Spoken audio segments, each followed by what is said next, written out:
Jeanne d'Arc, Isvin. Donc on passe à la période au 14e et 15e siècle, donc dans les années 1300-1400. Les Français et les Anglais se font une longue guerre, que l'on va appeler la guerre de 100 ans. Elle n'a pas réellement duré 100 ans, mais elle porte ce nom-là.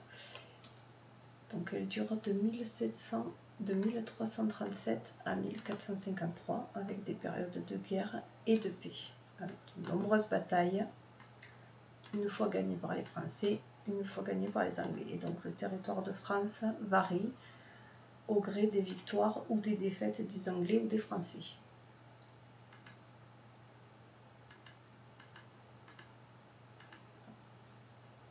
Jeanne d'Arc maintenant. Donc Jeanne d'Arc qui vit à Domremy, ici en Alsace, et elle affirme, c'est une bergère, qu'elle a entendu une voix qui lui demande de sauver la France des Anglais. Donc elle se rend donc à Chinon, où est le roi, pour lui faire part de ses voix et lui demande de constituer une armée pour aller combattre les Anglais. Charles VII, le roi, donc lui fait confiance et lui confie son armée. Elle parvient à libérer la ville d'Orléans des Anglais et de ce fait, elle aide Charles VII à se faire sacrer roi à Reims comme tous les autres rois pour montrer qu'il détient le pouvoir, son pouvoir de Dieu, qu'il est incontestable. Donc voilà une représentation de Jeanne d'Arc, donc avec son armée qui libère la France et qui permet à Charles VII d'être sacré roi à Reims. Ça permet de renforcer son pouvoir.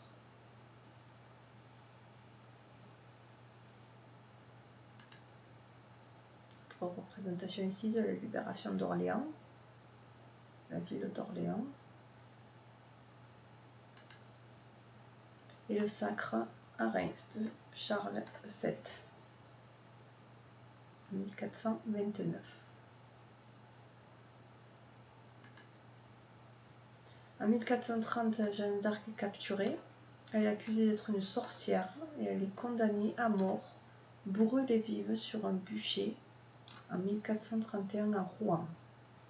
Malgré tout, elle a permis aux Français de retrouver du courage et de gagner presque toutes leurs batailles contre les Anglais. Et cela va marquer quelque temps après la fin de la guerre de 100 ans en 1453. Et petit à petit, les Anglais voient leur territoire se réduire. Ils n'ont plus que Calais au nord de la France, qui finissent par quitter un peu plus tard. Donc la France revient aux Français. Voilà Jeanne d'Arc condamnée à mort, brûlée à Rouen. Et cela marquera un peu plus tard la fin du Moyen-Âge en 1492. On est sur la fin du Moyen-Âge ici. Est représentée sous forme de petite BD, donc la vie de Jeanne d'Arc avec différentes dates importantes, dont 1429, le 6 mars. Elle va voir Charles VII pour lui parler des voix qu'elle a entendues, la mission qu'elle a à accomplir. Le 8 mai, elle parvient à libérer Orléans avec son armée. Le 17 juillet, Charles VII est sacré roi à Reims. Et le 30 mai 1431, elle est capturée, condamnée à mort.